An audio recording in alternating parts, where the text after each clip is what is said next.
E aí, pessoal, tudo bem?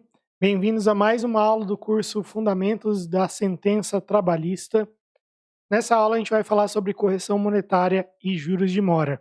Essa aula vai ficar excepcionalmente aberta também no YouTube, porque é uma atualização muito importante de um julgado que foi feito pela SDI 1 do TST recentemente. A gente está gravando essa aula no fim de outubro de 2024.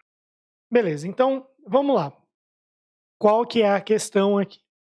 A gente, vai fazer uma aula um pouco mais completa, trazendo aí mais outras coisas da correção monetária, para não ficar só né, ficar muito seca a aula, ficar muito direto, tá. Por quê? Porque como a gente está falando, eu mexi aqui no fio, pode dar uma falhada, mas o conteúdo tá indo. Tô vendo aqui que o áudio tá pegando. Mas qual que é a questão? Quando a gente fala de correção monetária e juros de mora, principalmente quando a gente está falando de sentença, é um tema meio complicado, né? Você precisa pegar muitas vezes aquele mesmo tema para aprender meio que por osmose. Por quê? Você precisa ter um pouquinho de conhecimento sobre o tema, caso isso seja exigido de você numa prova de sentença. Então, por exemplo, se eu tiver uma petição inicial e na petição inicial o reclamante pede a aplicação da TR mais juros de mora de 1%, não vai ser tão suficiente, tá? Tão suficiente você usar o seu autotexto de correção monetária e juros de mora. Você vai ter que dar uma explicada, uma fundamentada, por que que você não está aplicando aquele índice de correção monetária que o reclamante pede. Então, por isso que a gente precisa ter uma noção, né? É um tema meio chato, meio complexo. Nome de índice aqui é TR, IPCA, os juros é de XYZ, então envolve um pouquinho de matemática e a gente não é da área de uma. Né, eu sempre brinco nas audiências, nós somos de humanas, não sabemos fazer contas, mas a gente precisa ter um conhecimento ah, que se dá, no meu caso, se deu por repetição. De tanto eu ler sobre o assunto, é que eu acabei pegando, né. Então, ah, outra coisa que me dá um pouquinho mais de conhecimento, muitos de vocês vão pegar de primeira, mas o que me ajudou a conhecer melhor o assunto é que eu acompanhei isso desde o início, porque na época que começou a discussão sobre a correção monetária e juros de mora no processo do trabalho, eu estava estudando para concurso. Então isso quer dizer que a gente que eu, né, vi esses índices que a gente vai falar agora se formando, né. Alguns índices eu fui aplicar, eles foram, né, se consolidando depois de eu tomar posse, outros, na época que eu estudava. Então, foi um aprendizado que eu tive também por participar ali, participar não, mas por ver a história acontecendo, certo? Tem alguns slides aqui? Tem, mas eu não vou ficar tanto nos slides, vou tentar não ficar tanto nos slides ou ficar mudando aqui dos slides para mim, para não ficar uma aula muito maçante. Primeiro ponto importante quando a gente fala de sentença trabalhista é que juros de mora é um pedido implícito, ou seja, não precisa ter um pedido expresso de condenação da reclamada ao pagamento de horas extras, ao pagamento de correção monetária ou juros de mora, tá? Isso está expresso tanto no CPC como na súmula 211 do TST. Então, o juros de mora e correção monetária incluem-se na liquidação, ainda que omisso o pedido inicial ou a condenação. Ou seja, tem alguns casos na prática em que, quando eu estou com um excesso de trabalho, eu não coloco correção monetária, porque eu posso omitir a correção monetária na minha sentença por conta da súmula 211. Não vai ter prejuízo nenhum.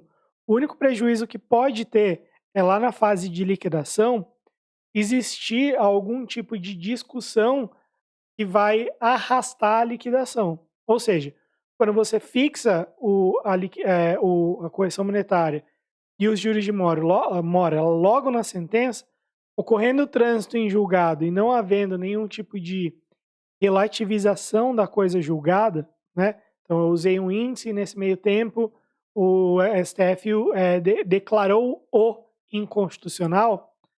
Então, se não acontecer isso, transitou em julgado, siga-se a coisa julgada, não é isso? Então, fixar o índice de correção monetária na sentença, ele evita, a gente acaba evitando esses incidentes na hora da liquidação.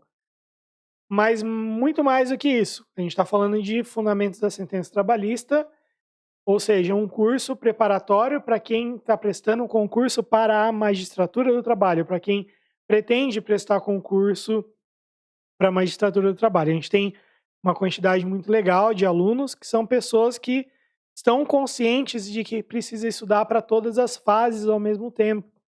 Quando não tem, principalmente quando não tem edital de ENAM, principalmente, né, aberto. Nesse momento o ENAM é o que vem pegando aí os problemas aí na nossa preparação, não é isso?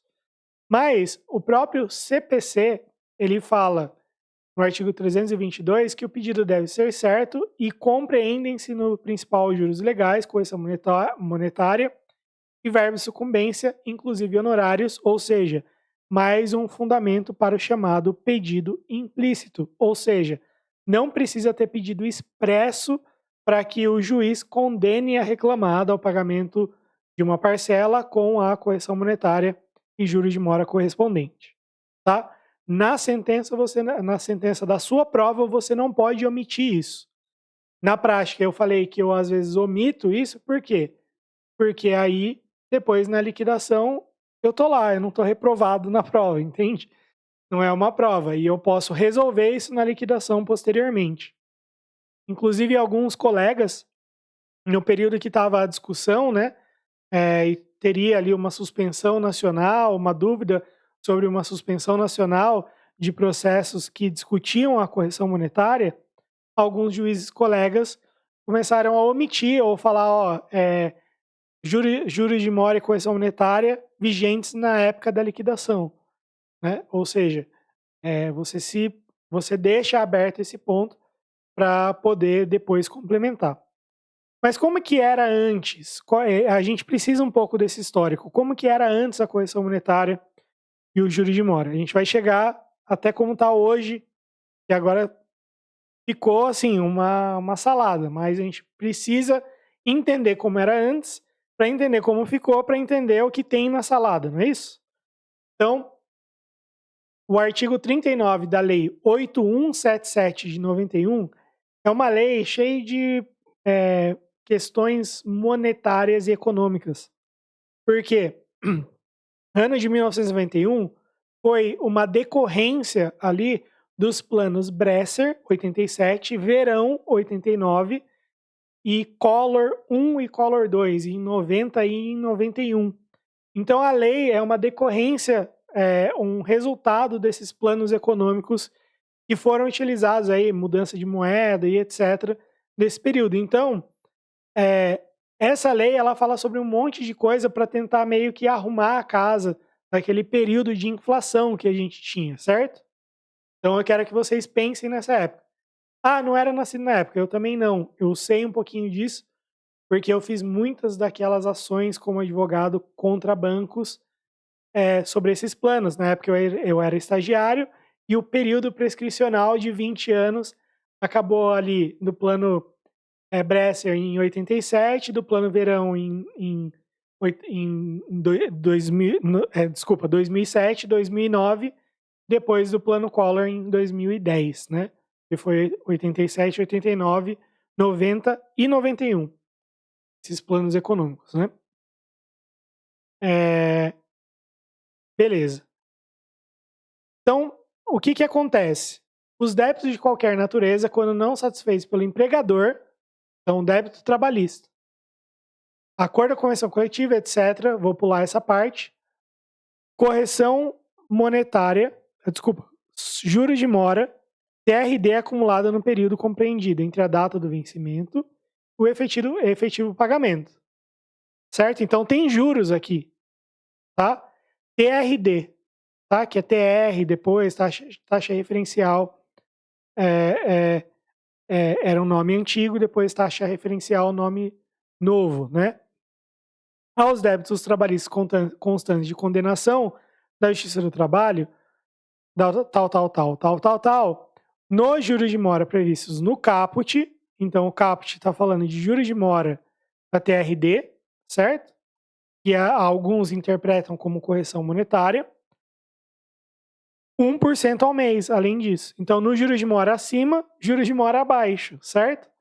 Por isso que se fala que é uma correção monetária, porque a gente não pode ter juros sobre juros, não é isso?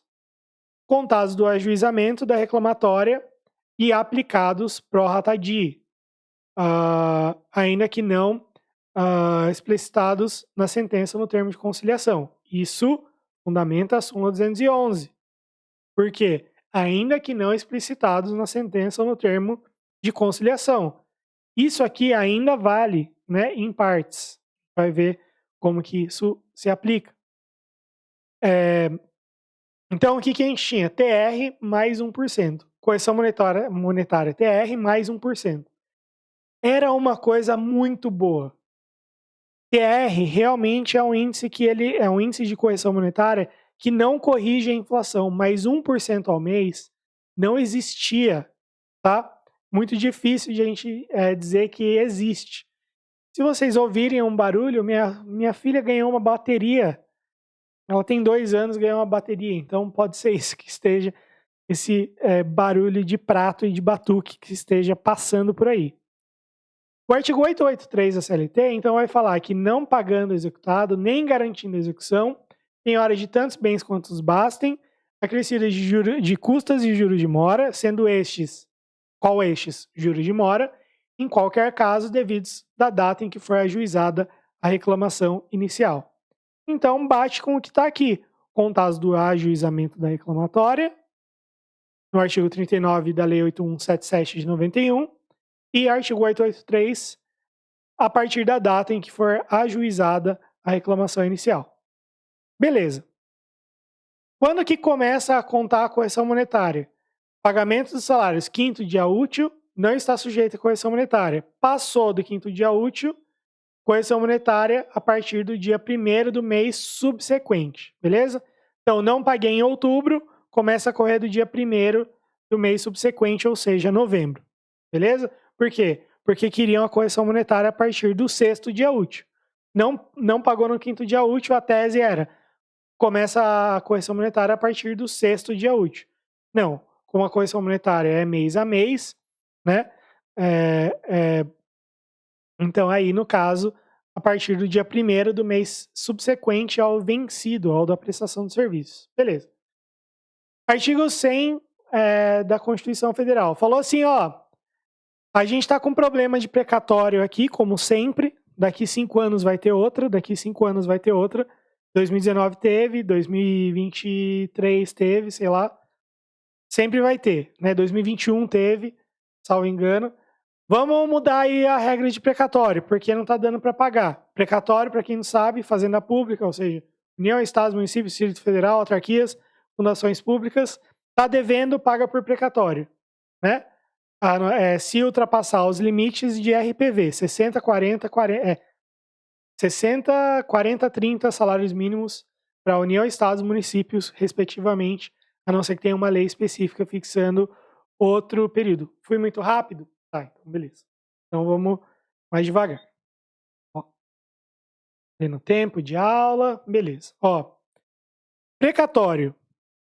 Precatório é a forma de pagamento. Eu não posso ir lá penhorar bens da União, bens dos estados, porque são bens públicos. Então a forma de pagamento é prioritariamente por precatórios. Então a União foi condenada a pagar alguma coisa, vai pagar por meio de precatório. Mas lá no ADCT a gente tem a previsão, salvo engano no artigo 87, eu nem ia falar sobre isso hoje, de limites. Ó, o limite para requisição de pequeno valor, e no próprio artigo 100 tem a redação falando sobre isso, mas o 87, salvo engano 87, no ADCT vai falar desses limites. Para a União, 60 salários mínimos, para os estados, 40 salários mínimos, para os municípios, 30 salários mínimos. Estou falando de cabeça, posso estar falando besteira, você vai aí confirmar, tá? Tá, ultrapassou, se for até esse limite, requisição de pequeno valor.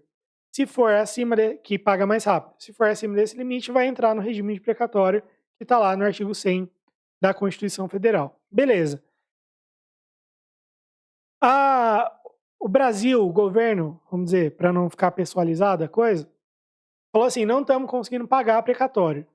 Vamos mudar as regras, isso lá em 2009. Falou assim, ó, a partir da promulgação da Emenda 62 de 2009, a atualização de valores requisitórios após sua expedição, até o efetivo pagamento, independente de natureza, índice oficial da remuneração básica da caderneta de poupança. Tá? E, para fins de compensação da mora, juros simples no mesmo percentual de juros incidentes sobre a caderneta de poupança. Então, fixou o índice de correção monetária da caderneta de poupança. Qual é a questão? A caderneta de poupança, ela é menor do que a inflação. Então, se eu devo para você R$100, vamos supor que pelo IPCA, por exemplo, que é um índice de correção monetária, índice de preços gerais do consumidor,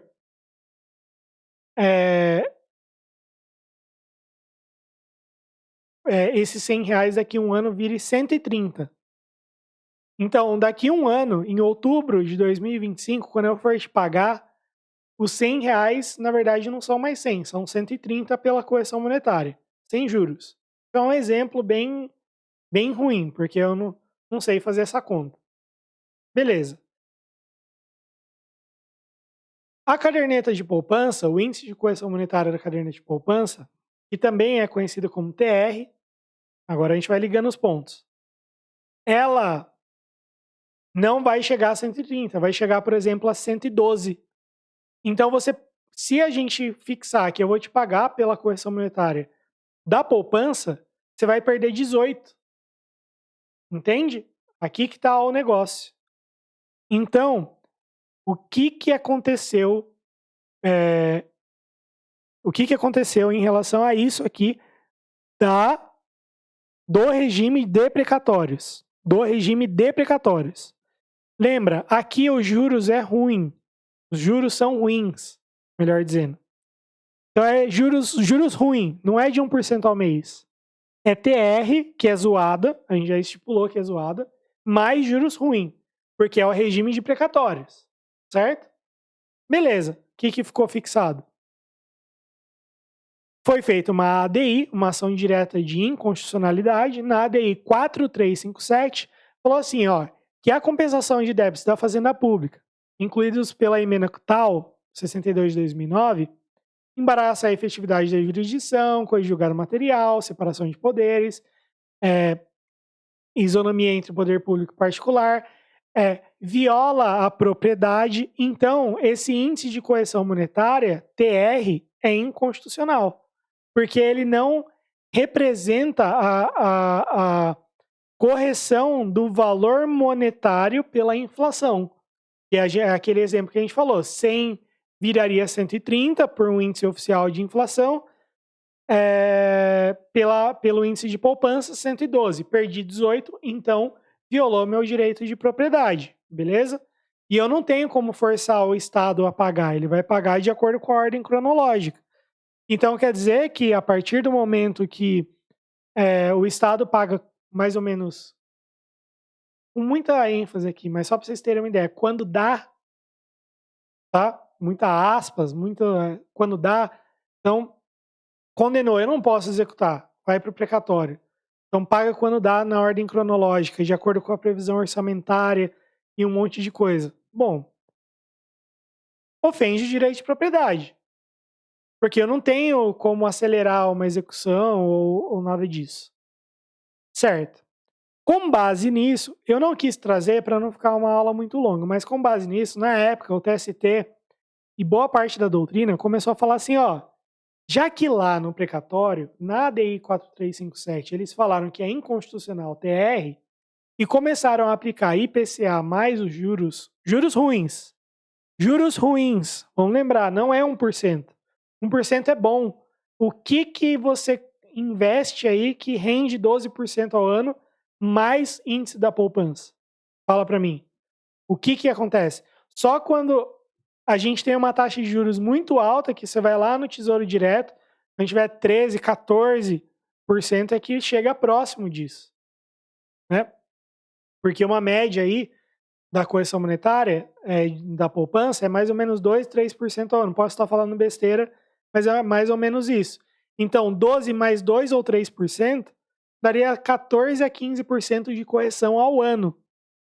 Então não existia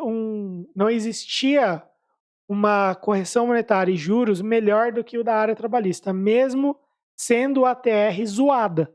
A TR é zoada.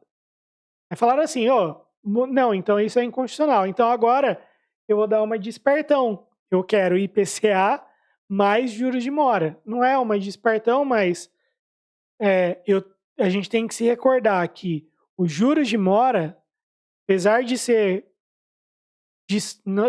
coisa diversa, distinta da correção monetária, quando a gente soma os dois, a remuneração, vamos dizer assim, a correção, a atualização, junto com a remuneração, porque a atualização é a atualização monetária, remuneração é de juros. A atualização mais remuneração, ou seja, atualização com TR mais 1% ao mês, era bom, era muito bom. Era uma das melhores correções que tinha na época. E aí falaram assim, não, agora a gente vai aplicar IPCA mais juros de 1%. Aí a gente chegaria aí a 18% mais ou menos, 17, 18% ao ano. Isso vai depender muito dos índices de inflação, da taxa de juros, mas normalmente é por aí. Lembrando que eu não sou economista, mas é uma noção bem ruim das coisas, mas é para vocês entenderem mais ou menos em termos numéricos qual é a diferença, né? Se a gente tinha juros mais TR 14 a 15% ao ano, virando para 17, 18, 19% ao ano com IPCA mais juros, bom, a gente tinha um índice maravilhoso com juros maravilhoso. Só que, como tudo que é bom, dura pouco. A reforma trabalhista tentou reafirmar a aplicação da TR. Então falou, não é para aplicar isso aí, vai aplicar TR, usar atualização de crédito, tal. Só que como existia uma arguição de inconstitucionalidade pelo TST, falando que era para aplicar IPCA, isso aqui ficou meio, é letra morta, porque a gente já falou que é inconstitucional. Então, meio que por arrastamento, o artigo 879, parágrafo 7º da CLT seria inconstitucional junto com isso. E aí, nesse meio tempo, junto com isso, em paralelo a isso, ações diretas de inconstitucionalidade, repercussão geral e ações diretas de constitucionalidade foram propostas no STF para falar, e aí, qual o índice que é? Basicamente é isso, tá? Para resumir bastante a história. E aí, o STF veio a decidir o seguinte, interpretação conforme a Constituição dos artigos tais, definindo que até que sobrevenha a solução legislativa, até que sobrevenha... Isso aqui é muito importante, tá? A parte mais importante da aula de hoje. É essa expressão pequenininha aqui. Até que sobrevenha a solução legislativa. Deverão ser aplicados a atualização dos créditos decorrentes de condenação judicial, correção monetária, depósitos recursais na Justiça do Trabalho e os mesmos índices de correção monetária e de juros vigentes para as hipóteses de condenações cíveis em geral. À exceção das dívidas de fazenda pública, que tem um regramento específico lá, tá? Que não é o tema da aula de hoje. Então você já tem que sair daqui dessa aula ciente também do seguinte, que fazenda pública, quando ela é condenada principal, quando ela é a principal condenada, ela vai ter um regramento específico de correção monetária e de juros de mora, não é esse aqui. Fechou? Tá, então ela vai aplicar o 406 do Código Civil. Em relação à fase extrajudicial, ou seja, antecede o ajuizamento, IPCA-E. A partir de 2001, IPCA-E mensal, que antes era um agregado, depois virou mensal. Tá? além da indexação, juros legais. É isso aqui que todo mundo escorrega. Porque o STF está falando que é IPCAE mais juros do 39 caput, que é essa bagacinha aqui que a gente falou antes. Tá vendo? Lembra que a gente falou que alguns entendem que é TR é correção monetária aqui? Não. O STF está falando que é juros de mora. Alguns peritos, inclusive, escorregam aqui porque não entendem qual é esse juros de mora, que realmente é difícil de entender. Beleza. Então, antes, IPCA mais juros do artigo 39, caput da Lei 8177 de 91. E depois, como que fica? Bom, depois do ajuizamento da ação, Selic. Só que Selic é juros mais correção monetária. Então, grava isso aqui. Grava. Essa parte também é muito importante. Selic é juros mais correção monetária. Então, quer dizer que eu não posso aplicar juros sobre juros, nem correção monetária sobre correção monetária. Então, quer dizer que é só Selic. Então, antes é IPCA mais juros do caput, do artigo 39 da Lei 8177, e depois é só Selic. A incidência de juros moratórios com base na variação da taxa Selic não pode ser acumulada com a aplicação de outros índices de correção monetária, acumulação que representaria bis in idem, ou seja, se eu faço IPCA mais Selic, como Selic tem atualização de mora, atualização monetária, mais juros de mora, eu estaria aplicando dois índices de correção monetária sobre o mesmo crédito ou débito, aí isso depende do ponto de vista. Então esse crédito estaria atualizado duas vezes, e aí estaria pagando mais do que devido. Tá, qual é a questão? A questão é que, recentemente, veio uma alteração legislativa no artigo 406 do Código Civil, e o artigo 406 do Código Civil começou a prever o seguinte, que quando não forem convencionados ou quando forem sem taxa estipulada, os juros serão fixados de acordo com a taxa legal. A taxa legal é o quê? Parágrafo primeiro, Selic, deduzindo-se o índice de correção monetária de que trata o parágrafo único. Vamos lá no parágrafo único, que acabou não indo aí para o slide. Vamos lá. Então, na hipótese de o índice da atualização monetária não ter sido convencionada, vai ser aplicado o IPCA, tá? IPCA. Tá bom, então quer dizer que correção monetária, IPCA. Juros, tá? Aqui tá falando de juros. 389, parágrafo único, correção monetária, IPCA. 406, juros. Juros é Selic, deduzido o índice do IPCA. Então é Selic menos IPCA. Por quê? Porque se eu apliquei IPCA, eu já atualizei monetariamente o crédito, certo? Se eu utilizar Selic, eu vou atualizar de novo, porque a gente já acabou de ver que Selic é atualização monetária mais juros. Então quer dizer que ele está mandando aplicar Selic menos IPCA, por quê? Porque aí fica só os juros. Porque Selic seria correção mais juros, e agora, se eu deduzir o IPCA, que é a correção monetária, fica só os juros, entendeu? Basicamente é isso. Caso a taxa legal tenha resultado negativo, será zero para efeito de juros para período de referência. Isso é de acordo com a Lei 14.905 de 2024, lei recente, tá? E aí, qual é a novidade? Primeiro, vamos falar do problema. Qual é o problema? Quando a gente vai lá ver a ADI 4357 e principalmente a DC 58, fala-se o seguinte, fala-se que a interpretação conforme do 879, 899 da CLT, certo? Então, o que acontece? Se o STF falou que é para aplicar a correção monetária e os juros de mora de acordo com Selic, etc., né? Se o STF falou isso, a lei a lei 14.905, quando vem falar no artigo 389, parágrafo único, que o índice de correção monetária é IPCA, o índice de juros está na tela de vocês, juros de mora, certo? Juros de mora, Selic menos IPCA, sendo que se a taxa for zero, se a taxa for negativa, será zero. A gente tem um problema. Qual é esse problema? O problema é o seguinte: a correção monetária da área trabalhista, do crédito trabalhista, tem uma previsão específica.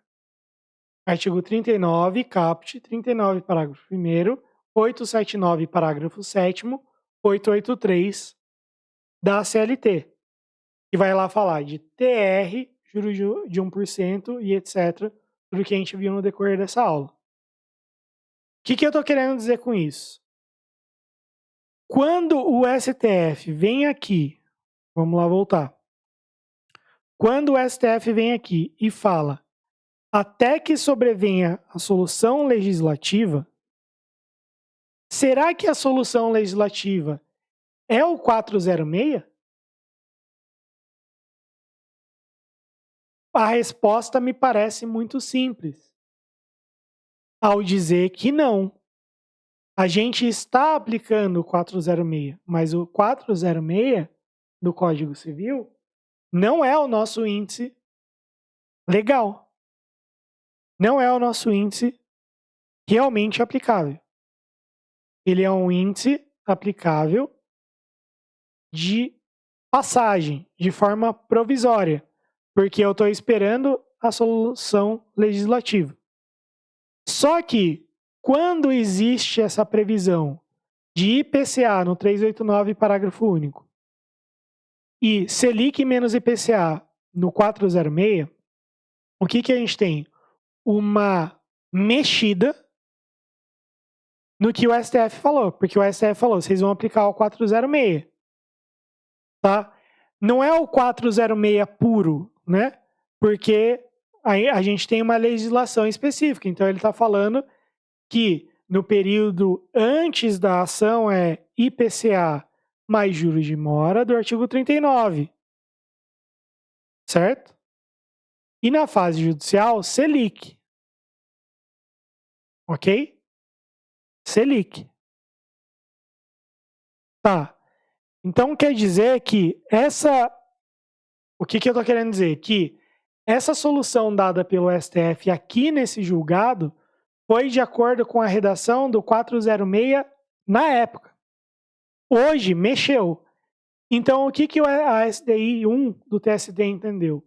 Que, a gente vai ter que fazer a divisão do período antes e depois da Lei 14.905.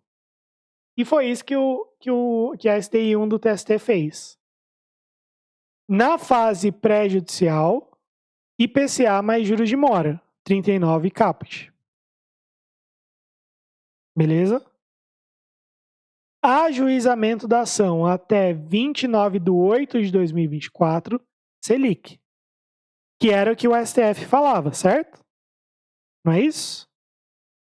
C, 30/8/24, que é a vigência da Lei 14.905, IPCA como correção monetária. E juros é IPCA menos Selic. Tá? Que é essa parte aqui. Então, voltando. Pré-judicial, IPCA. Até 29/8/2024. Selic, que era o que a DC 58 falava. A partir da vigência da Lei 14.905, IPCA para atualização monetária e juros de mora, Selic menos IPCA. Tá vendo? Juros de mora, resultado da subtração de Selic menos IPCA. Certo? Então, essa é a novidade. Eu vou tentar me tirar aqui da tela. Vamos ver se eu consigo. Para você ver que esse julgado aí é de 25/10/2024. Então é recentíssimo esse julgado. Não é de 25/10, é de um pouquinho antes. A publicação no Diário da Justiça Eletrônico, de 25/10. Eu estava esperando a ementa para poder comentar esse julgado com vocês. E basicamente é isso. Espero que vocês tenham gostado dessa aula e a gente se vê na próxima.